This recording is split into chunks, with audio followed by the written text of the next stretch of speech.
Selamat siang rekan-rekan mahasiswa yang saya kasih dalam Tuhan. Kembali kita akan melanjutkan materi pembelajaran teologi proper kita, dan kita akan masih membahas tentang pribadi Allah yang kedua, yaitu Yesus Kristus. Dan saat ini kita akan masuk kepada jabatan-jabatan Kristus. Di Alkitab apa-apa saja jabatan-jabatan yang dipegang oleh Yesus Kristus, dan akan kita lihat satu persatu. Nah, poin D, jabatan-jabatan Kristus. Yang pertama, jabatan apa saja yang dipegang oleh Yesus Kristus pada saat dia di bumi ini, dan apa yang Alkitab catat tentang Yesus Kristus mengenai jabatannya ini. Yang pertama, jabatannya ada di dalam Ulangan pasal 18. Ulangan 18 ayat yang ke-15. Ulangan 18 ayat yang ke-15. Seorang nabi dari tengah-tengahmu, dari antara saudara-saudaramu, sama seperti aku, akan dibangkitkan bagimu oleh Tuhan Allahmu. Dialah yang harus kamu dengarkan. Nah, ini adalah sebuah nubuatan, nubuatan tentang seorang nabi yang akan dibangkitkan oleh Tuhan, dan seluruh orang Israel diminta untuk mendengarkan dia. Nah, ini sebenarnya apa? Ini jabatan yang pertama yang dipegang oleh Yesus Kristus adalah nabi. Dia adalah nabi. Nabi itu penyampai pesan. Jadi kedatangan Yesus Kristus ke dunia, jabatan nabi yang dia pegang, itu maksudnya adalah Yesus membawa kabar, membawa pesan dari Allah Bapa bahwa dosa manusia akan diselesaikan oleh dia di atas kayu salib. Dan ini adalah kabar gembira, Injil kabar gembira. Injil kabar gembira bagi mereka yang menerima Yesus Kristus. Di pesan utama kedatangan Yesus Kristus adalah menyelesaikan masalah dosa-dosa manusia. Dan untuk menyampaikan pesan itu sebabnya Yesus mendapatkan atau dijuluki atau memiliki jabatan nabi. Dia nabi, dia penyambung lidah Allah, karena dia membawa pesan yang sangat penting dari Allah Bapa untuk umat manusia. Oke, jabatan yang pertama. Sekarang jabatan yang kedua. Jabatan yang kedua ada di dalam Ibrani pasal 3. Kita lihat Ibrani pasal 3 ayat yang pertama sampai ayat yang ke-6. Ibrani 3 ayat pertama sampai 6 saya akan bacakan untuk kita semua. Sebab itu, hai saudara-saudara yang kudus, yang mendapat bagian dalam panggilan surgawi, pandanglah kepada rasul dan imam besar yang kita akui, yaitu Yesus, yang setia kepada Dia yang telah menetapkannya, sebagaimana Musa pun setia dalam segenap rumahnya. Sebab ia dipandang layak mendapat kemuliaan lebih besar daripada Musa, sama seperti ahli bangunan lebih dihormati daripada rumah yang dibangunnya. Sebab setiap rumah dibangun oleh seorang ahli bangunan, tetapi ahli bangunan segala sesuatu ialah Allah. Dan Musa memang setia dalam segenap rumah Allah sebagai pelayan untuk memberi kesaksian tentang apa yang akan diberitakan kemudian. Tetapi Kristus setia sebagai anak yang mengepalai rumahnya, dan rumahnya ialah kita, jika kita sampai kepada akhirnya teguh berpegang pada kepercayaan dan pengharapan yang kita megahkan.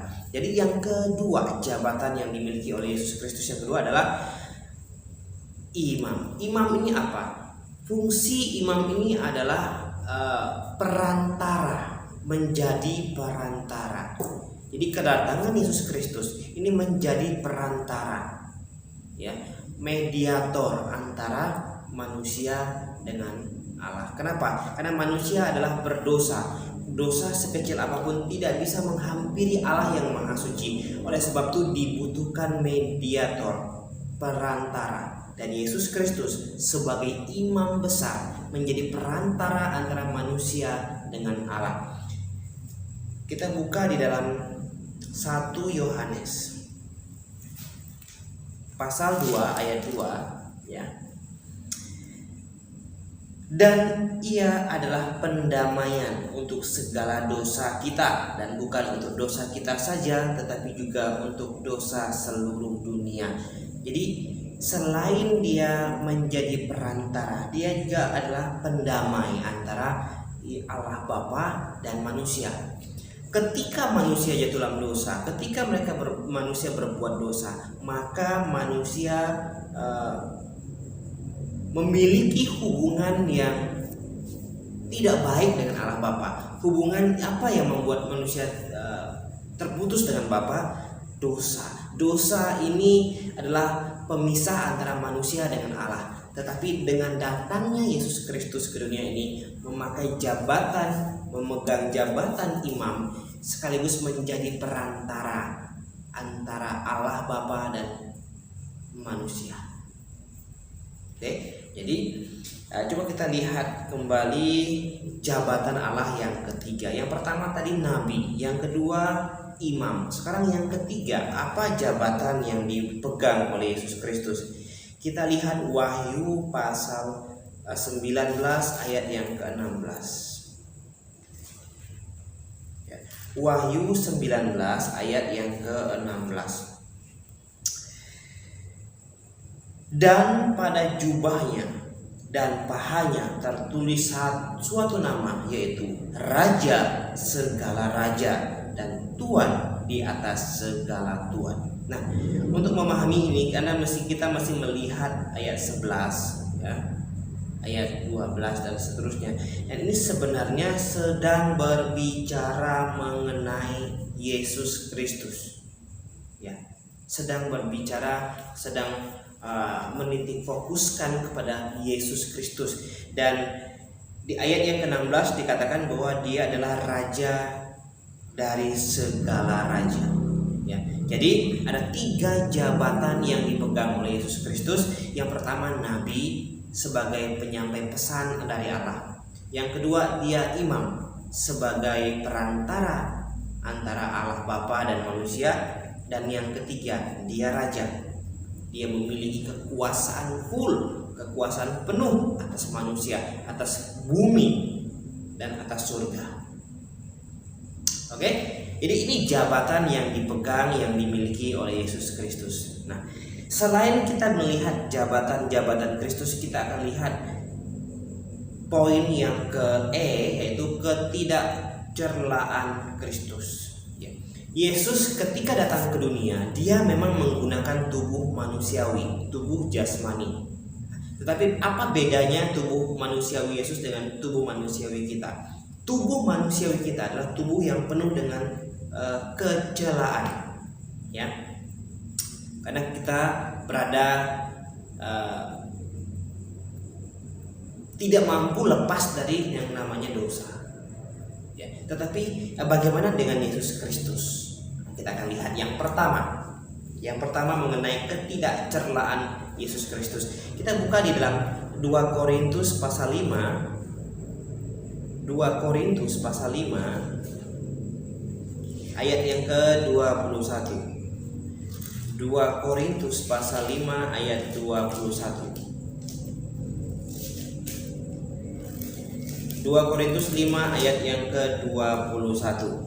Dikatakan di sini, dia yang tidak mengenal dosa telah dibuatnya menjadi dosa karena kita, supaya dalam dia kita dibenarkan oleh Allah. Yesus adalah manusia ketika datang di dunia ini, sekaligus dia Allah. Oleh sebab itu dia tidak berdosa, tetapi dia dibuat menjadi berdosa karena siapa? Karena kita. Jadi ketika dia tergantung di atas kayu salib, disalibkan, itu bukan karena dianya yang berbuat dosa, melainkan dia harus menanggung segala dosa dan pelanggaran kita. Jadi dia tidak mengenal dosa karena dia adalah Allah yang maha suci, tidak mungkin tersentuh oleh dosa. Manusia penuh dengan kecelaan karena manusia rentan melakukan dosa. Oke, yang pertama tidak mengenal dosa. Yang kedua, Kita buka dalam 1 Petrus pasal yang kedua ayat 22. 1 Petrus pasal 2 ayat yang ke-22. Firman Tuhan berbunyi demikian. Ia tidak berbuat dosa dan tipu tidak ada dalam mulutnya. Nah, yang pertama kita dapatkan bahwa ketidakcelaan Kristus adalah dia tidak mengenal dosa. Dan karena dia tidak mengenal dosa, poin yang kedua, dia bahkan tidak melakukan dosa. Nah, inilah perbedaan manusia Yesus Kristus dengan manusia kita. Manusia kita kerap kali, sering kali melakukan dosa. Ya. Tapi manusia Yesus Kristus jangankan melakukan dosa, bahkan tidak mengenal apa itu dosa. Ya, jadi luar biasa sekali. Luar biasa sekali. Nah, sekarang yang ketiga, kita akan lihat yang ketiga. Apalagi ketidakcelaan yang dimiliki oleh Yesus Kristus. Selain dia tidak mengenal dosa, selain dia tidak melakukan dosa. Nah, yang ketiga kita akan lihat di dalam 1 Yohanes. 1 Yohanes pasal 3 ayat 5. 1 Yohanes pasal 3 ayat 5. 1 Yohanes pasal 3 ayat 5 dikatakan, dan kamu tahu bahwa ia telah menyatakan dirinya supaya ia menghapus segala dosa, dan di dalam dia tidak ada dosa. Ya. Jadi yang ketiga yang kita lihat dari ketidakcerlaan Kristus ini adalah dia tidak memiliki dosa. Dia tidak memiliki dosa meskipun dia manusia seutuhnya.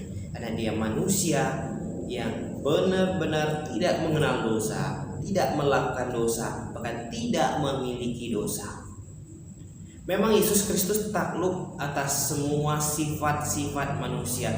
Dia bisa lapar, dia pernah merasakan lapar, dia pernah merasakan sukacita, dia pernah merasakan kesedihan, dia bisa lelah, dia bisa sakit, dia bisa bersedih, dia bisa menangis. Tetapi untuk masalah dosa, manusia kalah akan dosa. Tetapi Yesus Kristus, kita sudah bahas 3 ketidakcerlaannya adalah dia tidak mengenal dosa dan dia tidak melakukan dosa, bahkan dia tidak memiliki dosa. Tidak memiliki dosa. Baik, ini dia poin E. Ya, ini dia poin E. Sekarang kita akan lihat poin F. Ya.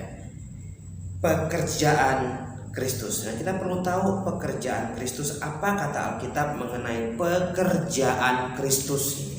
Nah, yang pertama kita akan lihat di dalam Yohanes pasal 1 ayat 18. Injil Yohanes pasal 1 ayat 18. Kita akan lihat apa pekerjaan Yesus. Ayat 18, tidak seorang pun yang pernah melihat Allah, tetapi anak tunggal Allah yang ada di pangkuan Bapa, dialah yang menyatakannya. Nah, jadi yang pertama pekerjaannya adalah dia menyatakan Allah kepada manusia. Manusia tidak pernah melihat Allah, dan tidak ada manusia yang bisa melihat Allah. Lalu bagaimana? Mungkin ada yang bertanya, dari antara kalian ada yang bertanya, di dalam perjanjian lama ada Abraham bertemu dengan Allah nih. Kemudian Yakub bergumul dengan Allah. Banyak sekali dari orang-orang dalam tokoh perjanjian lama yang bertemu, bahkan berinteraksi dengan Allah. Nah, tetapi sebenarnya itu bukanlah Allah Bapa. Itu disebut dengan Kristofani, penampakan Kristus di dalam perjanjian lama. Mengapa kita bilang itu Kristus? Karena ayat ini sudah menjelaskan bahwa tidak seorang pun yang pernah melihat Allah. Di segala zaman tidak ada orang yang bisa dan pernah melihat Allah. Tetapi ketika kita membaca Alkitab dalam perjanjian lama, ada mereka-mereka tertentu, ada orang-orang tertentu yang bisa berinteraksi dengan Allah. Sebenarnya mereka sedang berinteraksi dengan Yesus Kristus yang menampakkan dirinya di dalam perjanjian lama. Itu yang disebut dengan istilah Kristofani. Kristus. Fani, epipania, penampakan. Jadi penampakan Kristus dalam perjanjian lama. Oke? Jadi pekerjaan yang pertama menyatakan Allah. Segala kepenuhan Allah Bapa ada di dalam Yesus Kristus. Ya. Aku dan Bapa adalah satu. Melihat aku sama dengan melihat Bapa.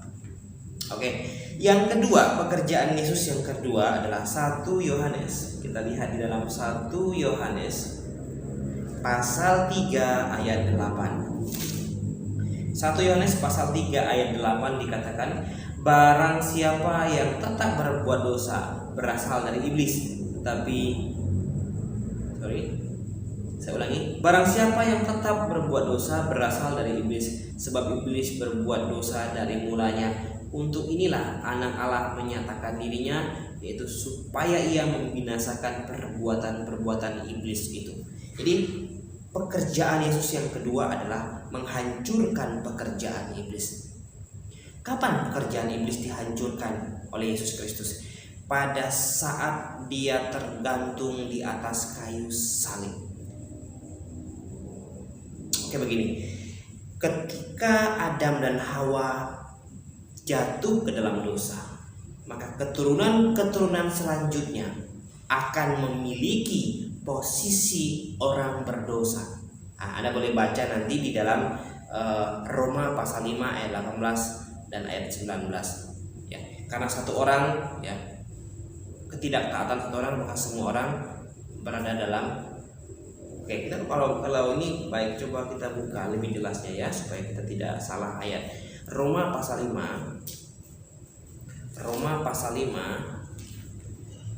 ayat yang ke-18 dikatakan, sebab itu sama seperti oleh satu pelanggaran semua orang beroleh penghukuman.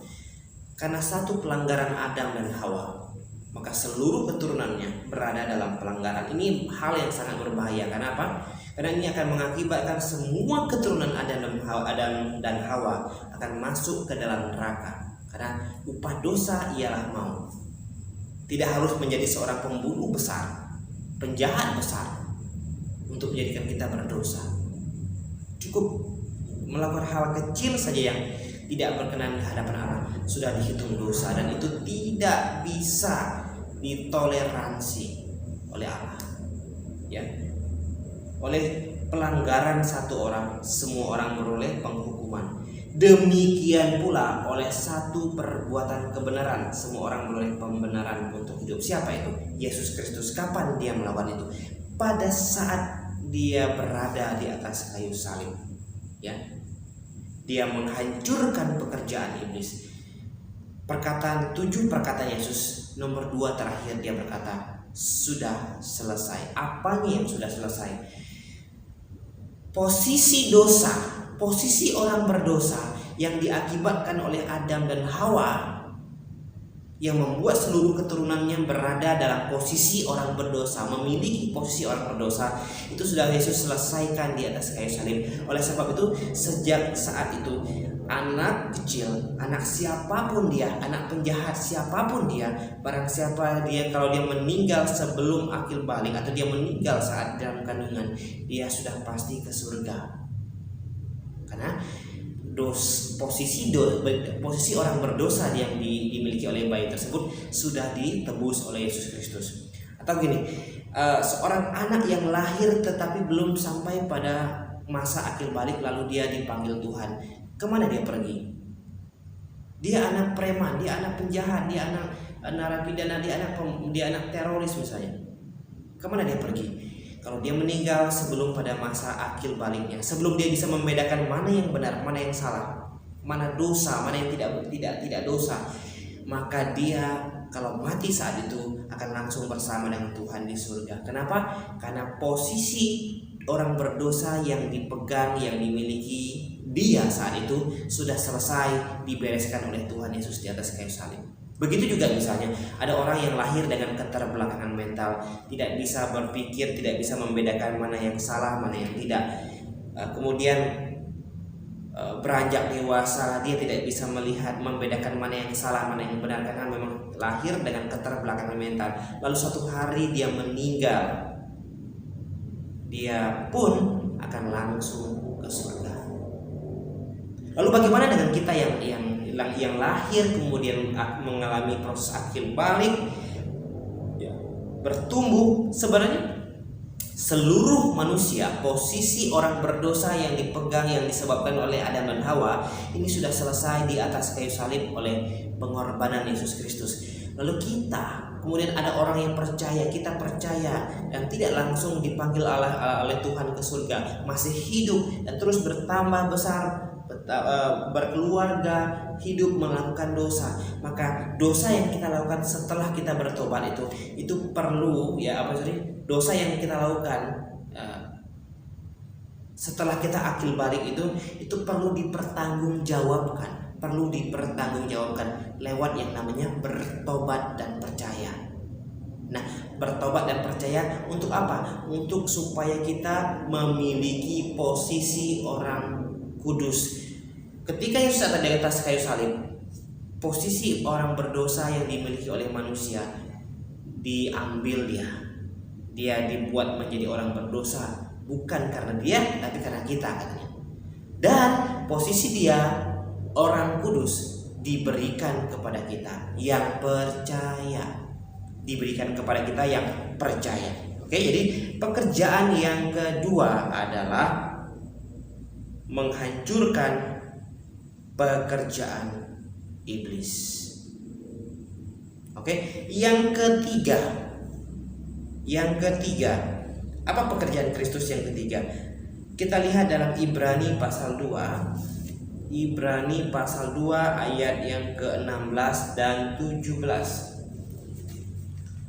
Ibrani 2 ayat 16 dan 17. Dikatakan apa? Sebab sesungguhnya bukan malaikat yang ia kasihi, tetapi keturunan Abraham yang ia kasihi. Itulah sebabnya maka dalam segala hal ia harus disamakan dengan saudara-saudaranya, supaya ia menjadi imam besar yang menaruh belas kasihan dan yang setia kepada Allah untuk mendamaikan dosa seluruh bangsa. Bukan hanya sekedar bangsa Israel saja, melainkan seluruh bangsa. Nah, pekerjaan yang ketiga adalah ia bertindak sebagai imam besar. Ya, imam besar. Imam besar adalah perantara, yang menjadi perantara, pendamai, perantara antara manusia dengan Allah Bapa. Yang tadi kita sudah lihat yang sudah kita bahas pada saat kita melihat jabatan dia sebagai imam. Yang keempat, pekerjaan Kristus yang keempat adalah Wahyu pasal 2 dan Wahyu pasal 3. Nanti Anda boleh baca sekilas. Anda silakan baca di rumah ya. Apa yang bisa kita lihat di Wahyu pasal 2 dan pasal 3? Ia mengepalai gereja lokal, menjadi kepala. Ya, menjadi kepala. Ya. Jemaat ini adalah tubuh dia dan Kristus adalah kepala. Jadi dia mengepalai jemaat lokal yang mengajarkan kebenaran, yang menyampaikan kebenaran. Dia mengepalai. Oke. Kemudian yang kelima, di dalam 2 Timotius 3 ayat 16. 2 Timotius 3 ayat yang ke-16. Kita lihat 2 Timotius 3 ayat yang ke-16. Kita lihat firman Tuhan di situ. Segala tulisan yang diilhamkan Allah memang bermanfaat untuk mengajar, untuk menyatakan kesalahan, untuk memperbaiki kelakuan, dan untuk mendidik orang dalam kebenaran. Jadi pekerjaan Yesus Kristus yang kelima di sini adalah ia menginspirasikan firman Allah kepada setiap penulis firman, ya, kepada setiap orang yang menuliskan firman Tuhan. Dia menginspirasikan segala tulisan yang diilhamkan Allah, ya. Dia menginspirasikan, memberikan inspirasi ilahi kepada mereka yang dipakai secara khusus oleh Allah untuk menuliskan firman-Nya. Oke, jadi ia menginspirasikan firman Allah di situ. Kemudian yang keenam, pekerjaan yang keenam adalah ia menyediakan keselamatan bagi semua manusia. Ia menyediakan keselamatan bagi semua manusia. Nah, di poin yang keenam ini kita akan bagi lagi ke dalam poin-poin kecilnya.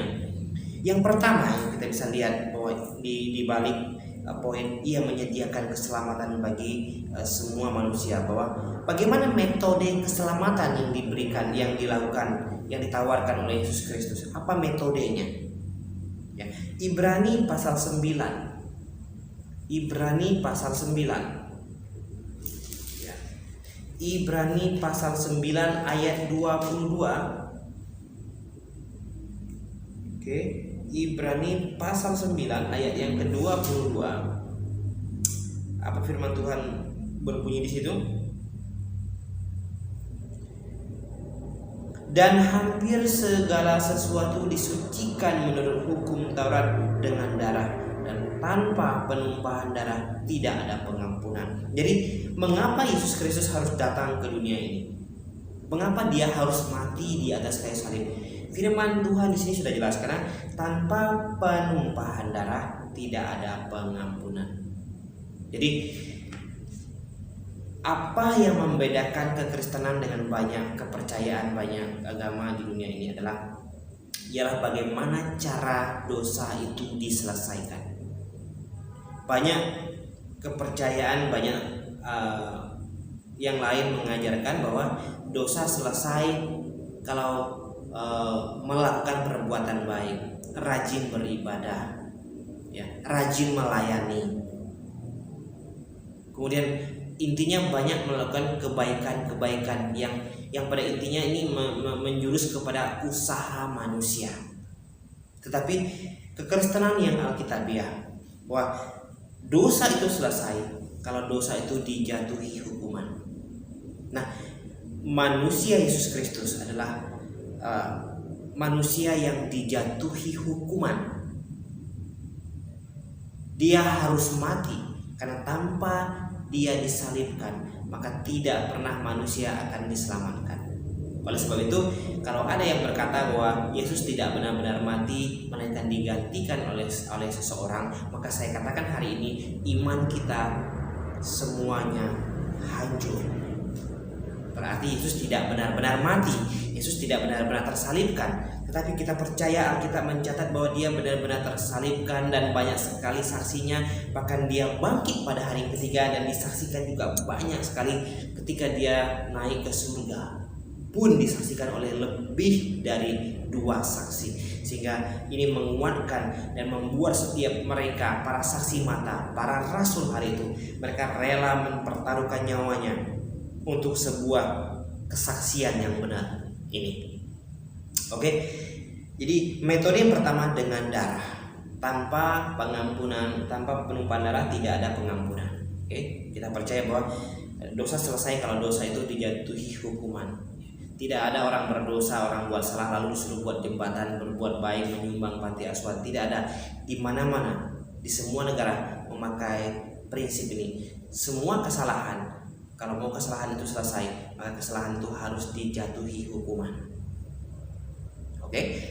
Nah, metode yang kedua melalui Kristus. Jadi metode keselamatan yang selanjutnya melalui Kristus. Di dalam perjanjian lama,